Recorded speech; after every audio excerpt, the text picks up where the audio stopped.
ارے شادیوں میں اگر کوئی غریب مالداروں کے پاس آ کے بیٹھ جائے تو اپنے سفید کپڑے سمیٹنے لگتا ہے.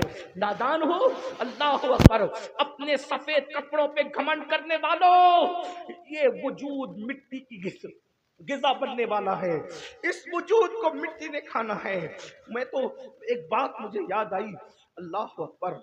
ایک مرتبہ مولا مشکل کشا ایک خوبصورت پیالے میں شربت پی رہے. مولا علی پاک خاتم الولایت سید السادات امام المشارق والمغارب حلال مشکلات والنوائب اخی رسول وزوج البتول فاتح خیبر قاسم ولایت سیدنا علی ابن ابو طالب کرم اللہ تعالی وجہہ الکریم خوبصورت سے مٹی کے پیالے میں شربت پی رہے ہیں. بزرگوں کی نظر دیکھو، بزرگوں کی فکر دیکھو، بزرگوں کے سوچنے کا انداز دیکھو. میری قوم کے جوانوں، ہمارے مرشد سرکار مولا مشکل کشا نے جب شربت کا پیالہ منہ کے قریب کیا، آنکھ میں ٹپ ٹپ آنسو آ گئے، اور اتنے آنسو آئے کہ آنسو کی وجہ سے داڑھی تر ہو گئی. لوگوں نے پوچھا مولا شربت پیتے وقت رونے کا کیا مطلب؟ مولا مشکل کشا نے فرمایا یہ مٹی کا خوبصورت پیالہ دیکھ کر کے رونا آ گیا. کتنے خوبصورت چہرے مٹی میں ملے ہیں، اور ان مٹی میں ملنے کے بعد اتنے خوبصورت چہروں کی مٹیاں ایک ساتھ ملی ہے، تب کہیں جا کر یہ خوبصورت پیالہ بنا ہے. ایو کس گھمنڈ میں ہو؟ اس دولت کے گھمنڈ میں کہ فرعون دولت کو اپنے ساتھ نہ لے جا سکا، نمرود دولت کو اپنے ساتھ نہ لے جا سکا. دولت کے نشے میں خدا کو بھول کر کے تکبر کر رہے ہو، غریبوں کو حقیر جانتے ہو. ارے زکات بھی دیتے ہو تو حقارت کے ساتھ دیتے ہو، چندے بھی دیتے ہو تو حقارت کے ساتھ دیتے ہو. ایسے اس سے تو تھا کہ نہ دیتے. کیا دین آپ کا محتاج ہے؟ کیا اللہ کے غریب بندے آپ کے محتاج ہیں؟ اللہ کے ایسے بھی بندے زمین پہ موجود ہیں کہ وہ بھیک بھی دیتے ہیں اور معذرت کر کے کہتے ہیں اگر تکلیف ہوئی ہو تو معاف کر دینا.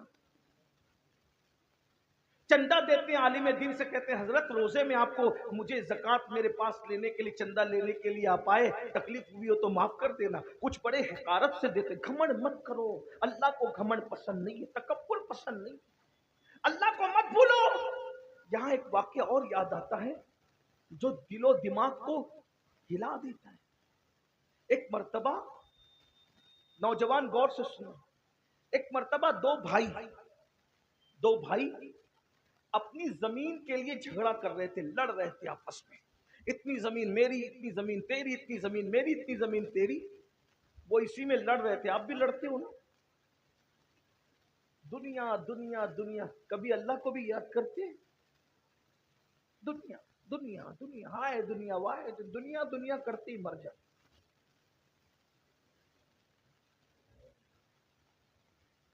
دو بھائی آپس میں زمین اور جائیداد کا جھگڑا کر رہے ہیں. لڑتے لڑتے انہوں نے دیکھا کہ اچانک ایک ٹوٹے ہوئے پیالے سے آواز آئی، اور لڑنے والوں ذرا مجھے دیکھو، میری طرف دیکھو، میری بھی داستان اور آپ بیتی سنو. اب ٹوٹا ہوا پیالہ جو زمین پہ پڑا ہوا ہے، اس سے آواز آئے گی تو آدمی کی حیثیت کیا ہوگی، کیا اس کی پوزیشن ہوگی؟ میں اور آپ ہوتے تو بھاگ ہی جاتے. لیکن ان میں کچھ ہمت تھی، انہوں نے مڑ کے دیکھا ایک ٹوٹا ہوا پیالہ پڑا ہے اور اس سے آواز آ رہی ہے. میری بھی تو آپ بیتی سن لو، میری بھی تو داستان سن لو. اور جب یہ آواز آئی تو ان دونوں نے کہا کون ہو تم؟ دھیان سے سننا. تم ہی ہو نا بھائیو، شادیوں کے موقع پر عورتیں نچانے کے لیے لاتے ہو نا،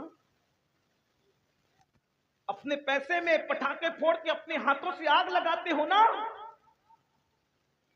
ڈی جے پر ناچتے ہو، تھرکتے ہو. کون منع کرنے والا ہے؟ کوئی منع کرنے والا نہیں ہے. آپ کو کون منع کرے گا؟ اس لیے کہ جس عالم پر آپ نے اپنا رعب جما رکھا ہے، آپ تو کہتے ہو کہ ہمارے چندے پہ انہیں تنخواہ ملتی ہے، ہمیں کیا روکیں گے. لیکن یاد رکھنا، مولوی کو دبانے والوں، مولا کی بارگاہ میں نہ کسی کی دادا گیری چلتی ہے، نہ کسی کی بابا گیری چلتی ہے. وہ اللہ فرماتا ہے ان بطش ربک لشدید، تیرے رب کی پکڑ بڑی سخت ہے. دولت کے بلبوتے پر زنا کے اڈوں کو آباد کرنے والے سن لیں. دولت کے بلبوتے پر شراب کے اڈوں کو آباد کرنے والے سن لیں. آپ ایسے نہیں ہیں لیکن میری آواز اللہ وہاں تک پہنچائے گا. مجھے امید ہے جس کانوں کو اس کی ضرورت ہے. دولت کے بلبوتے پر شادیوں میں ڈی جے لگا کر ناچنے اور نچوانے والے سن لیں. دولت کے بلبوتے پہ پٹاخے پھوڑنے والے سن لیں. تمہیں کوئی منع نہیں کر سکتا مگر اللہ تمہیں کہہ رہا ہے ان اللہ لا یغیر ما بقوم حتی یغیر ما بانفسہم. اللہ پاک اس وقت تک کسی قوم سے نعمت کو نہیں چھینتا جب تک کہ وہ قوم خود ایسے حالات پیدا نہ کرے کہ اس سے نعمت چھینی جائے. اللہ کی دی ہوئی دولت کا مس یوز کرو گے, غلط استعمال کرو گے, اللہ تم سے چھین لے گا. کیا تمہیں نے نہیں دیکھا کہ بڑے بڑے بادشاہ قید خانوں میں رہے؟ کیا تم نے نہیں دیکھا بڑے بڑے بادشاہ ہاتھوں میں بھیک مانگنے لگے؟ آپ کو پتا ہے اللہ اکبر اللہ اکبر, طارق بن زیاد کی قوم بربر قوم کا فاتح موسیٰ ابن نصیر, اس کی زندگی قید خانے میں تمام ہوئی. حج کے موقع پر لوگوں نے اس کو بھیک مانگتے دیکھا. آپ کیا سمجھتے ہو بڑے بڑے سلاطین برباد ہوئے اس لیے کہ اللہ کی خفیہ تدبیر سے ڈرتے رہو. جو دینا جانتا ہے وہ چھیننا بھی جانتا ہے. اللہ کے غضب کو چیلنج مت کرو, خدا کے غضب کو چیلنج مت کرو. وہ بہت غجور ہے, وہ بہت غیرت والا ہے. اللہ اللہ تو کٹورے سے ٹوٹے کٹورے سے آواز آتی ہے. میری بھی تو داستان سنو, میری بھی تو آپ بیتی سنو. دونوں بھائیوں نے مڑ کے کہا کون ہے تو؟ اب آواز آ رہی ہے میں فلاں بادشاہ کا تم لوگوں نے نام سنا؟ تو دونوں بھائی جھگڑا بھول کے ایک دوسرے کو دیکھنے گئے. ارے وہ تو اس بستی کا بہت بڑا بادشاہ تھا, پورے علاقے پر اس کی حکومت تھی, تو اس کو کیسے جانتا ہے؟ تو کہا میں ہی تو اس کی بکھری ہوئی مٹی ہوں. جس کو تم بادشاہ کہہ رہے ہو میں اس کی بکھری ہوئی مٹی ہوں. کہا وہ کیسے؟ بات سمجھ میں نہیں آئی. وہ کیسے؟ اب سننا ذرا اس بادشاہ کی داستان ٹوٹے ہوئے کٹورے کی زبانی. یہ دل کی آواز ہے میری, یہ میرے دل کی آواز ہے. میں تقریر نہیں کروں, جب غوث پاک کا خطاب بیان کروں گا تو میں کیا خطاب کروں گا؟ میں نے کچھ نہیں کہنا, لیکن دھیان سے سنو. ایک بادشاہ کی آپ بیتی, ایک ٹوٹے ہوئے کٹورے کی زبانی. میری بہنوں کی بھی توجہ چاہیے. دولت کے نشے میں یہ میری مائیں اور بہنیں اللہ کو بھول گئی. پوری زندگی ہار زیورات, اچھے کپڑے, بیوٹی پارلر, اسی کی نظر ہو رہی ہے. بہنوں اللہ پاک کا ارشاد ہے کل من علیہا فان ویبقى وجہ ربک ذو الجلال والاکرام. سب فنا ہو جائیں گے, خدا کی ذات باقی رہے گی.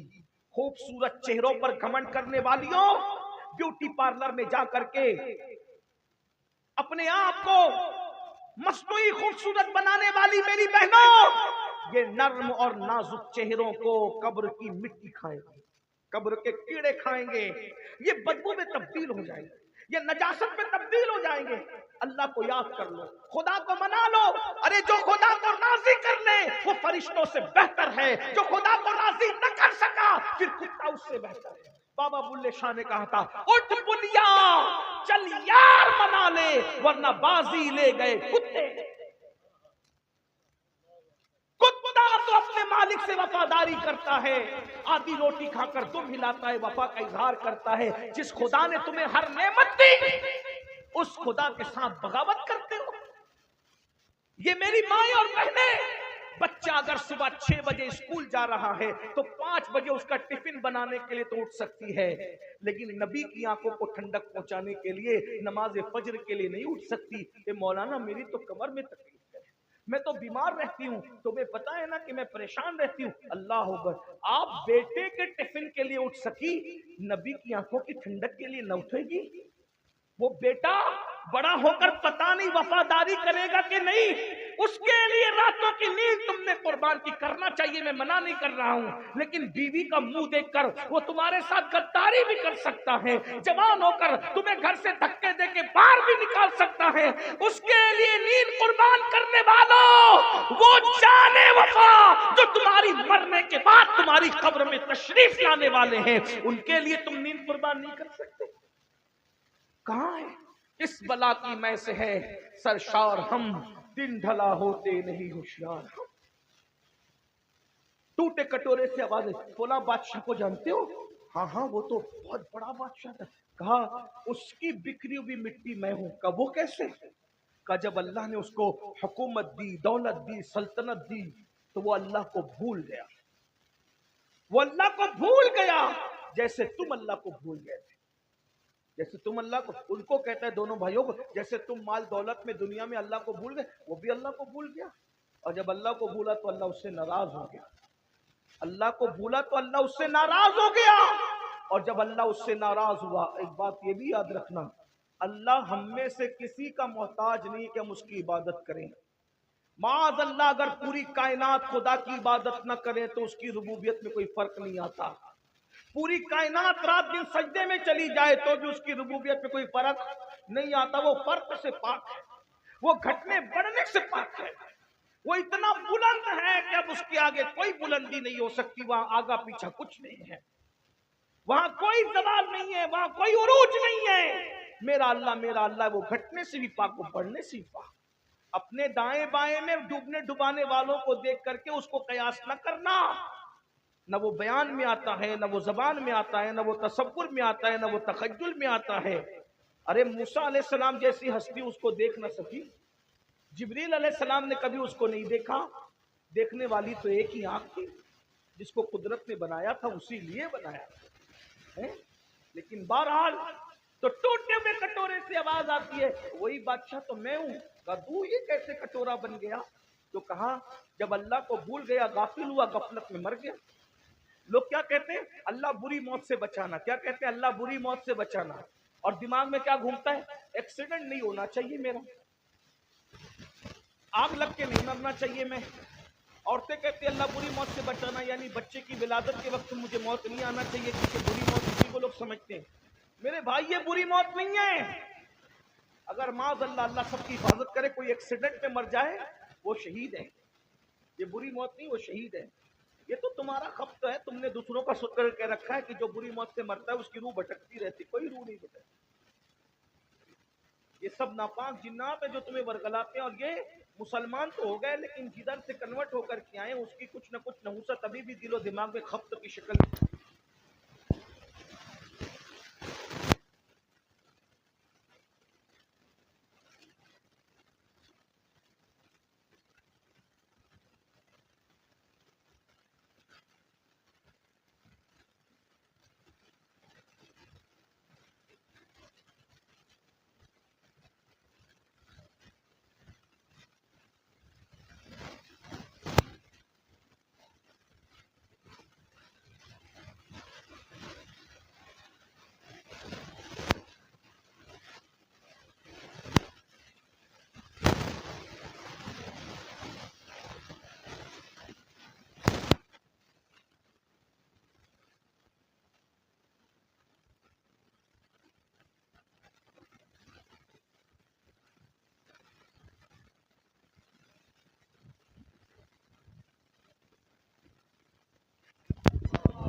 درود شریف پڑھنے کا وہ درود شریف پڑھ لیجیے، جو لوگ درود شریف پڑھ سکتے ہیں وہ بلند آواز سے پڑھ لیں درود شریف۔ اللہ رب محمد صلی اللہ علیہ وسلم، نحن عباد محمد صلی اللہ علیہ وسلم، وعلی ذوی و آلہ ابد الدہور وکرما، صلاۃ و سلام علیک یا سیدی یا جد الحسن والحسین۔ بس میں اب ختم کرنے لگا ہوں، تھوڑا سا وقت ہے۔ نہ ایکسیڈنٹ کی بری موت ہے، اللہ سب کو بچائے، لیکن